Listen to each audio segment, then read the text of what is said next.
एकनाथ शिंदे साहेबांचा घात होणार तसा अजित दादाचा झाला तसा काय म्हणून राहिले? एकनाथ शिंदे साहेबांचा घात होणार जसा अजित दादाचा घात झाला तसा एकनाथ शिंदे साहेबांचा घात करणार. मी नाही म्हणा, रोहित पवार साहेब म्हणतात. रोहित पवार साहेब म्हणतात जसा अजित दादाचा प्लॅनिंगने घात केला तसा एकनाथ शिंदे साहेबांचा होणार. रोहित पवार म्हणतात. ही न्यूज बघून घ्या, छोटीशी क्लिप. या संदर्भात एकनाथ शिंदे साहेबच त्यांच्याशी चर्चा केल्यानंतर खरी गोष्ट माहिती पडणार आहे. परंतु शिवसैनिकांमध्ये रोहित पवारांनी स्टेटमेंट केलेलं त्यामुळे अस्वस्थता. विचार करा तुम्ही या गोष्टीचा. खरंच एकनाथ शिंदे साहेबांचं जीवन धोक्यात आहे का? कमेंट करून सांगा. कोण करणार एकनाथ शिंदे साहेबांचा घात? तसा अजितदादाचा घात करणारा सापडला नाही अजून, पण कोण करणार एकनाथ शिंदे साहेबांचा घात नक्की कमेंट करून सांगा. कारण कमेंट लय महत्वाची तुमच्यासाठी. आम्ही अजित पवार साहेबांना गमावला, आम्हाला एकनाथ शिंदे साहेबांना गमवायचं नाहीये. कारण आमचा प्राण आहे, महाराष्ट्राचा प्राण आहे, राजकारणातला प्राण आहे, राजकारणातला संशय दगदगता दिवा आहे. आम्हाला विजू द्यायचा नाही आहे तो. काय वाटतं तुम्हाला? काय वाटतं? एकनाथ शिंदे साहेबांचा घात कोण करणार? कोण करणार? रोहित पवार साहेबांनी वक्तव्य केलं हे चुकीचं जर नसेल केलं ना, आतापर्यंत जेवढे वक्तव्य केलं त्यांनी खरंच केलं. कारण तुम्हालाही माहित आहे प्रेस कॉन्फरन्स किंवा दादाचा घात कसा झाला पुरा प्रॅक्टिकल त्यांनी सांगितलं. मग विचार करा तुम्ही या गोष्टीचा. कारण अजितदादाचा घात वंतच सापडला नाही अजून, तर एकनाथ शिंदे साहेबांना मारण्याचा प्लॅन रचलाय म्हणते असे रोहित पवार साहेब सांगून राहिले. घात करणार असे रोहित पवार साहेब सांगून राहिले. आणि पुरी शिवसेना म्हटलं घाबरलेली आहे, त्यांना घाम फुटत आहे असा प्रजननक वक्तव्य करून. विचार करा तुम्ही या गोष्टीचा.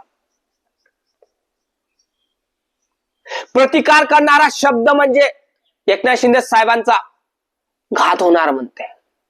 काय वाटतं? एकनाथ शिंदे साहेबांचा खरंच घात होणार का? हे चुकीचं वक्तव्य केलं रोहित पवार साहेबांनी. कारण न्यूजवर दिसत आहे, न्यूजवर समजत आहे. तुम्हाला माहित आहे का? न्यूजवर दाखवत आहे एकनाथ शिंदे साहेबांचा घात होणार, रोहित पवार साहेबांचं म्हणणं आहे. हे वक्तव्य चुकीचं आहे का? काय वाटतं? काय रोहित पवार साहेब पुढे बोलून राहिले का? महाराष्ट्रातले गृहमंत्र्यांना माझं एकच म्हणणं आहे, मुख्यमंत्री साहेबांना माझं एकच म्हणणं आहे, एकनाथ शिंदे साहेबांची सिक्युरिटी टाईट करा. कारण सिक्युरिटी टाईट करणं हे गरजेचं आहे. जसं आम्हाला आमचा अजित दादा आम्ही गमावला तसं आम्हाला एकनाथ शिंदे साहेब गमावायचे नाही आहे. हात जोडून विनंती करतो महाराष्ट्रातल्या जनतेनं नक्की कमेंट करा काय खरं काय खोटं आहे. नक्की कमेंट करा का रोहित पवार साहेबांनी वक्तव्य खरं केलंय की खोटं केलंय. आणि घात करणारा कोण असेल? मग कोण करणार घात? घात करणारा कोण असेल आणि कोण करणार घात? काय वाटतं? घात करणारा कोण असेल, कोण करणार घात? नक्की कमेंट करून सांगा. कारण कमेंट लय महत्वाची आहे माझ्यासाठी तुमची.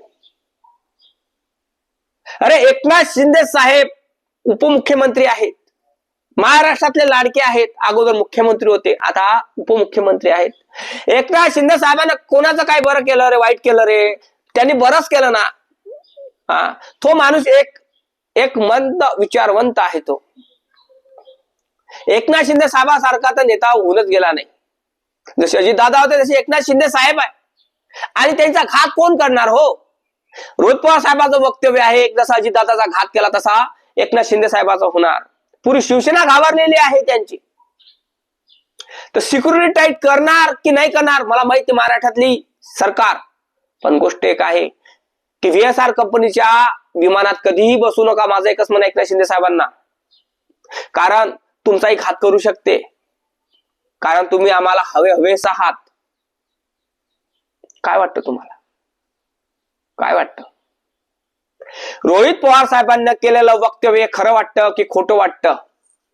काय वाटतं तुम्हाला? रोहित पवार साहेब खोटं बोलून राहिले का की खरं बोलून राहिले? रोहित पवार साहेबांचं बोलण्यामध्ये तथ्य आहे का? एक राजकारण आहे, एक राजकारण आहे प्रचलित होण्यासाठी राजकारणात त्याशी बोलून राहिले. आतापर्यंत एवढे त्यांनी प्रेस कॉन्फरन्स घेतले, आतापर्यंत सगळ्या गोष्टी त्यांनी प्रॅक्टिकल सांगितल्या की अजित दादांचा घात कशा पद्धतीने झाला, काय झाला, प्लेन बद्दल पुरी माहिती दिली. आणि त्यांनी पुरेचे पुरं रुजून महाराष्ट्रातल्या जनतेला पूर्ण प्रॅक्टिकल आणि प्रेस कॉन्फरन्सवर सगळं दाखवलं, लाईव्ह दाखवलं. रोहित पवार साहेबांनी. आणि त्यांचं वक्तव्य असं आहे की अजितदादाचा जसा घात झाला तसा एकनाथ शिंदे साहेबाचा होणार. पण करणार कोण आहे? अजितदादाचा जसा घात झाला, करणारा सापडला नाही. अजितदादांचा घात झाला की अपघात झाला अजून माहित नाही. पण आपले एकनाथ शिंदे साहेबांचा करणार कोण घात? रोहित पवार साहेबांचं वक्तव्य. काय वाटतं तुम्हाला? खरं खोटं काय? ते राजकारण आहे हे. एकामेकाला फक्त काय टोमणे मारत आहे असं आहे का? काय वाटतं तुम्हाला? एकनाथ शिंदे साहेबांच्या घात करणारे जे हरामखोर कोण असतात? जसा अजितदादांचा घात केला तसा एकनाथ शिंदे साहेबांचा होईल का? विमानात त्यांना मारणार का? कसं मारणार? नक्की कमेंट करून सांगा. हे मला माहित नाही, माझं सांगण्याचं काम आहे. रोहित पवार साहेबांचं वक्तव्य खळबळजनक वक्तव्य आहे. रोहित पवार साहेबांचं वक्तव्य खळबळजनक वक्तव्य आहे. कारण दादा, अंगाला शहारा फुटू शकतो, घाम फुटू शकतो. कुठल्याही नेत्याबद्दल असं वक्तव्य केलं तर विचार करायची गोष्ट आहे नाही का? अजितदादांचा घात जसा झाला तुम्हाला माहिती आहे, पुरा महाराष्ट्र रडून राहिला, डोळ्यात पाणी आहे. 2 महिने झाले अजितदादांचा घात करण्यात आला, त्याचा घात अजून सापडला नाही आहे. आता एकनाथ शिंदे साहेबाबद्दल थोडस असं वक्तव्य ऐकायला मिळालं तर माझ्या कंठ फुटला. जे प्रेम आहे ना एकनाथ शिंदे साहेबावर तर माझं ते प्रेम मला दिसून राहिलं. आणि जगाला सांगायचा विचार चालू झाला की नाही, माझ्या एकनाथ शिंदे साहेबाला असं काही जायला नको. कारण महाराष्ट्रातली जनता एकनाथ शिंदे साहेबा जशी अजितदादा प्रेम करत होते तसे एकनाथ शिंदे साहेब प्रेम करतात. कारण एकनाथ शिंदे साहेब आमच्यासाठी प्राण आहेत. त्या कारणामुळं काय वाटतं तुम्हाला? नक्की कमेंट करून सांगा. अजितदादाचा जसा घात झाला तसा एकनाथ शिंदे साहेबांचा करेल का? करणार कोण? कोण असेल करणारा? बीएसआर कंपनीचा मालक करणार आहे का? कोण करणार आहे? नक्की कमेंट करून सांगा. लाईक करा, चॅनलला सबस्क्राईब करायला विसरू नका. जय भीम, जय शिवराज, जय जवान, जय किसान, जय संविधान.